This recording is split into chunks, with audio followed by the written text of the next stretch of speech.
राजा दशरथ को भी अपने कर्मों का फल भुगतना पड़ा था। श्रवण कथा। महाराज दशरथ ने कहा, कौशल्य, ये मेरे विवाह से पूर्व की घटना है। एक दिन संध्या के समय अकस्मात मैं धनुष बाण ले रथ पर सवार हो शिकार के लिए निकल पड़ा। जब मैं सरयू के तट के पास रथ में जा रहा था तो मुझे ऐसा शब्द सुनाई पड़ा मानो वन्य हाथी गरज रहा हो। उस हाथी को मारने के लिए मैंने तीक्ष्ण शब्दभेदी बाण छोड़ दिया। बाण के लक्ष्य पर लगते ही किसी जल में गिरते हुए मनुष्य के मुख से ये शब्द निकले, आह, मैं मरा, मुझ निरपराध को किसने मारा। हे पिता, हे माता, अब मेरी मृत्यु के पश्चात तुम लोगों की भी मृत्यु जल के बिना प्यासे ही तड़प तड़प कर हो जाएगी। न जाने किस पापी ने बाण मारकर मेरी और मेरे माता पिता की हत्या कर डाली। इससे मुझे ज्ञात हुआ कि हाथी की गरज सुनना मेरा भ्रम था। वास्तव में वह शब्द जल में डूबते हुए घड़े का था। उन वचनों को सुन मेरे हाथ कांपने लगे और मेरे हाथों से धनुष भूमि पर गिर पड़ा। दौड़ता हुआ मैं वहां पर पहुंचा जहां पर वह मनुष्य था। मैंने देखा कि एक वनवासी युवक रक्त से लथपथ पड़ा है और पास ही एक औंधा घड़ा जल में पड़ा है।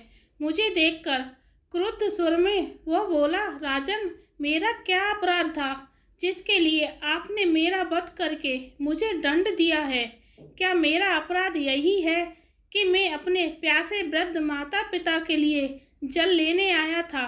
यदि आपके हृदय में किंचित मात्र भी दया है तो मेरे प्यासे माता पिता को जल पिला दो, जो निकट ही मेरी प्रतीक्षा कर रहे हैं। किंतु पहले इस बाण को मेरे कलेजे से निकालो, जिसकी पीड़ा से मैं तड़प रहा हूँ। यद्यपि मैं वनवासी हूँ किंतु फिर भी ब्राह्मण नहीं हूँ। मेरे पिता वैश्य और मेरी माता शूद्र हैं, इसलिए मेरी मृत्यु से तुम्हें ब्रह्म हत्या का पाप नहीं लगेगा। मेरे द्वारा उसके हृदय से बाण खींचते ही उसने अपने प्राण त्याग दिए। अपने इस कृत्य से मेरा हृदय पश्चाताप से भर उठा। घड़े में जल भरकर मैं उसके माता पिता के पास पहुंचा। मैंने देखा वे दोनों अत्यंत दुर्बल और नेत्रहीन थे। उनकी दशा देखकर मेरा हृदय और भी विदीर्ण हो गया। मेरी आहट पाते ही वे बोले, बेटा श्रवण, इतनी देर कहाँ लगाई? पहले अपनी माता को पानी पिला दो, क्योंकि वह प्यास से अत्यंत व्याकुल हो रही हैं। श्रवण के पिता के वचनों को सुनकर मैंने डरते डरते कहा, हे मुनि, मैं अयोध्या का राजा दशरथ हूँ। मैंने अंधकार के कारण हाथी के भ्रम में तुम्हारे निरपराध पुत्र की हत्या कर दी है। अज्ञानवश किए गए अपने इस अपराध से मैं अत्यंत व्यथित हूँ। आप मुझे दंड दीजिए।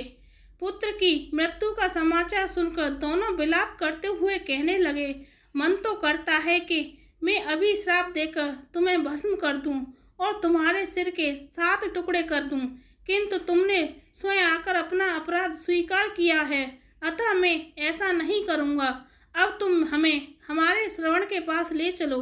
श्रवण के पास पहुँचने पर वे उसके मृत शरीर को हाथ से टटोलते हुए हृदय से विलाप करने लगे।